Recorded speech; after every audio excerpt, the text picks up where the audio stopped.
very well. I lived in Clarinbridge, where I was born in Ballinderry, and my father dredged for oysters, and even when we were children, the excitement that was building up, tearing the boats, getting the dredges ready, making bags and all of that thing, it should sink into everybody around. It was a great community thing. It was a great social thing for a month, maybe the month before or maybe a month after, and during the month itself. And we had our oyster festival, which drew thousands of people. You know, this Clarinbridge, you couldn't get parking space in it. We're very happy to win some funding from Creative Communities, Creative Ireland, via the Galway County Council Office to do a project with Clarinbridge National School called Sharing the Oyster. Made moulds from some of the ancient midden shells, so these shells could have been eaten, or the oyster could have been eaten from these shells as much as 4,000 years ago.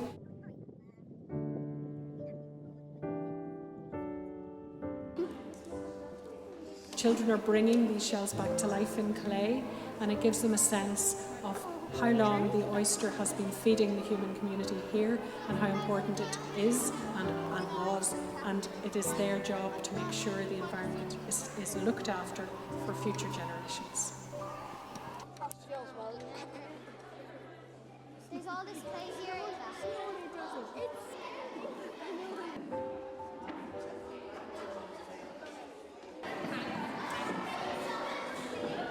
This oyster workshop was so fun. Yeah, I love the clay part.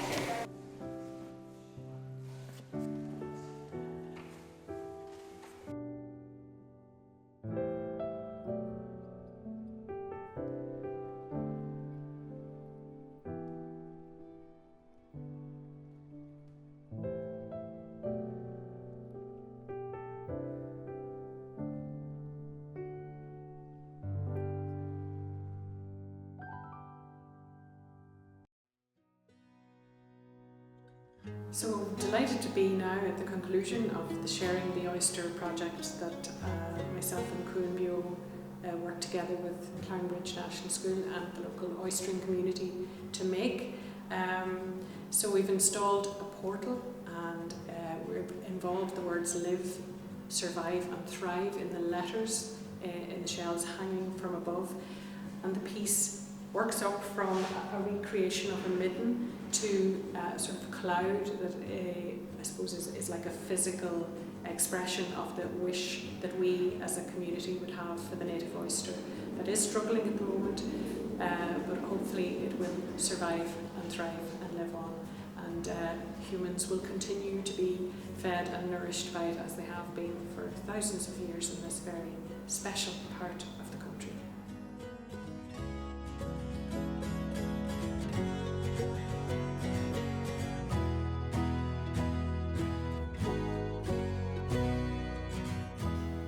All the farmers used to make money around the coast because they used to hire what they call the spalpeen. So if there was two people in the house, they got two spalpeens.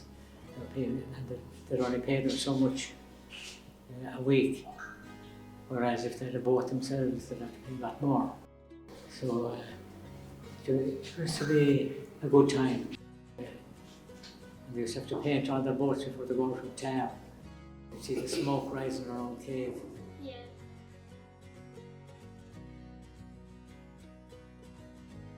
In the late 1800s and early 1900s, I think, a local landlord wanted to take over the oyster bed because there was no oysters at the time.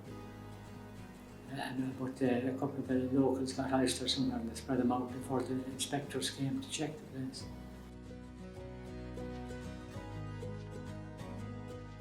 Yeah, Okay, I was wondering that. There's three words: live.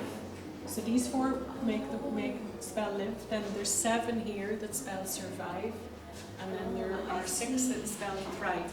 And that's the same on the other side as well. So it's a little bit of a puzzle. The whole project, are you much more aware of how important the oyster is? It really shows how important the oyster is to the school.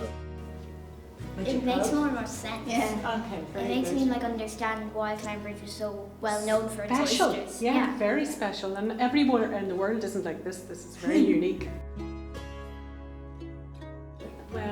just say I'm so proud of all of you, and it was wonderful to do this project in Clarinbridge National School. It really was. It was so much more than I thought it was going to be, and it continues to be a wonderful thing to be connected to, and I feel a strong sense of belonging to this community now as well.